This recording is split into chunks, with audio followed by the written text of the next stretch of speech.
Hola amigos de Constitucionalistas Mexicanos, bienvenidos a un nuevo episodio de Opinión Constitucionalista, un espacio de análisis jurídico del acontecer político mexicano.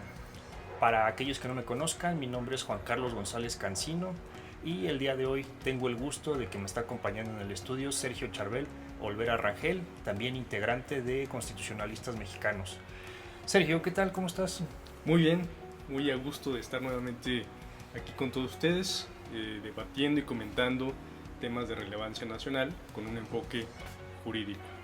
Sergio, pues mira, vamos a ver esta semana hubo algunos acontecimientos que captaron la opinión pública, entre ellos el de la ley de extinción de dominio. Entonces, no sé qué nos pudieras comentar al respecto de esta ley que ha sido recientemente promulgada. Aprovecho para informarte que ya está disponible el curso de amparo en línea de constitucionalistas mexicanos. Si quieres más informes, ve el enlace de la descripción de este video o de los comentarios.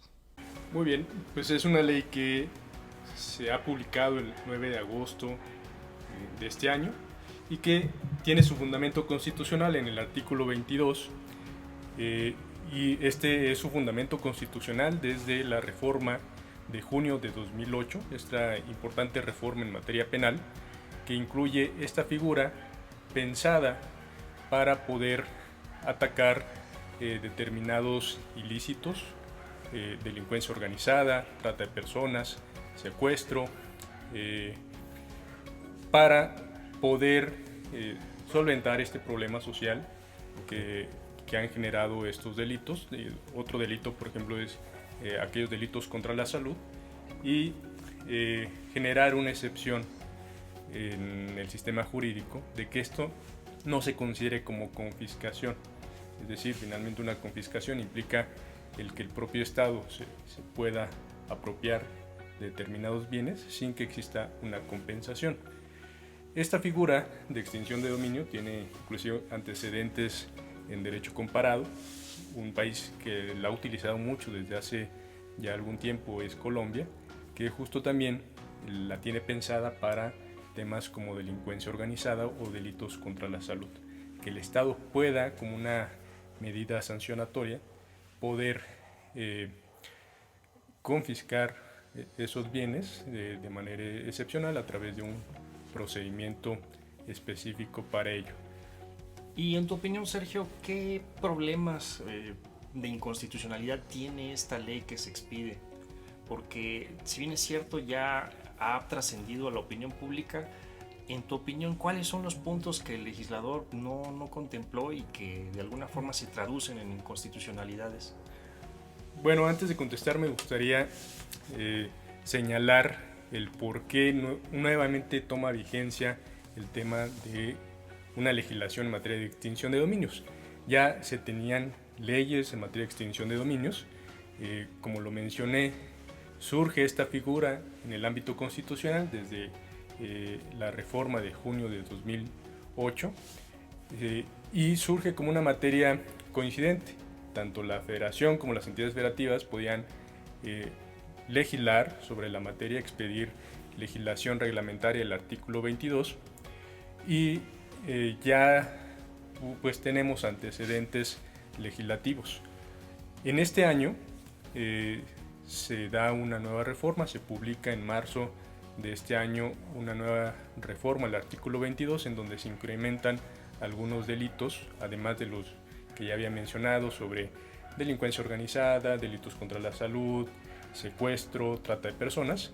Se aumentan otros como hechos contra la corrupción, delitos cometidos por servidores públicos, encubrimiento, delitos sobre hidrocarburos, petrolíferos, petroquímicos y aquellos ilícitos en los cuales se tenga recursos de procedencia ilícita.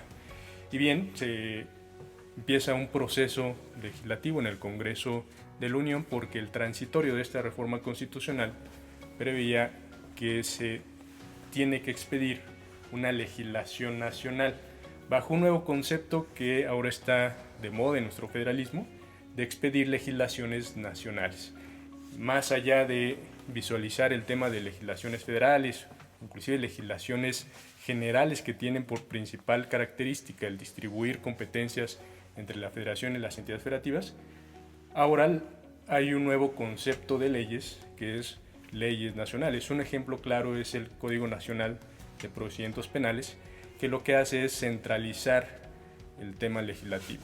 En este caso entonces también se centraliza, y la nueva ley que se expidió, publicada el 9 de agosto del presente año, tiene ese propósito: centralizar la legislación, y los transitorios de esta ley abrogan la legislación que existía a nivel federal y la legislación de las entidades federativas.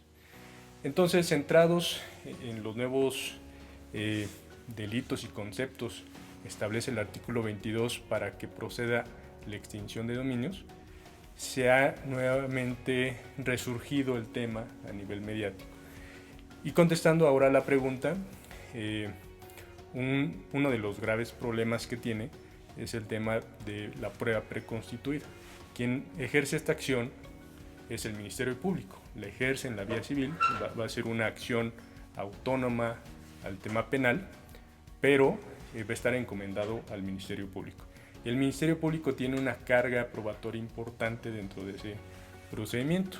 Y bien, la cuestión acá es la afectación que puede llegar a tener a terceros de buena fe que sean propietarios de predios, que sean objeto, destino o instrumento de estos ilícitos que señala el artículo 22 constitucional. Hubo un tema ahí que me llamó mucho la atención, Sergio. Si bien es cierto, la ley se titula como extinción de dominio, también hace responsables a aquellos sujetos que, no siendo propietarios, simplemente son poseedores. Y ahí es donde se empieza a poner las cosas un poco complicadas para los dueños. Hay ahí un tema también subyacente de penas trascendentales, porque vamos a suponer que tú tienes una casa, la estás rentando, tomaste las debidas precauciones para investigar la procedencia lícita de los recursos de tu inquilino, y de repente un X día tu inquilino encuadra en uno de estos supuestos. Él no es propietario, él es un simple poseedor, y sin embargo la ley le empieza a atribuir esa responsabilidad, y a partir de un poseedor se termina afectando al casero. Ahí ya se antoja un tema de penas trascendentales. No sé qué nos puedes decir al respecto. En tu opinión, ¿qué pasa ahí? ¿Hay conflictos de que se estén sancionando a personas que no están vinculadas a esos ilícitos? ¿O cuál es tu perspectiva al respecto? Sin duda, el tema de la prohibición de penas trascendentales es un principio constitucional, una prohibición que prevé el propio texto constitucional, y que en todo procedimiento, al momento de dictar una sentencia, se debe tomar en cuenta a efecto de no afectar a aquellas personas que no cometieron el ilícito que se está sancionando. En eso consiste básicamente la prohibición a la pena trascendental. Lo que tú mencionas sin duda es posible bajo este esquema de extinción de dominio. La propia Constitución, en el artículo 22, y ahora con esta reforma de marzo de este año, trata de escudar más que se presenten estas cuestiones. Señala que quienes sean afectados deberán tener un debido proceso a efecto de que no se les afecte. Finalmente, bueno, ese es un principio que ya estaba, no era necesario reiterarlo, y que en la ley, por ejemplo, la Ley Nacional de Extinción de Dominio, señala que aquellos dueños que tengan, por ejemplo, en renta sus propiedades, pues deberían tener una negligencia inexcusable o el conocimiento de que el inmueble o el bien están siendo objeto de instrumento, objeto o propósito de un hecho ilícito, lo cual pues sin duda, al menos normativamente y en términos muy generales, se pretende proteger esas posibilidades que mencionas, pero la verdad es que en la práctica eso puede generar arbitrariedades por una cuestión que ya comenté y que es a mí lo que me preocuparía como cuestión arbitraria, que es la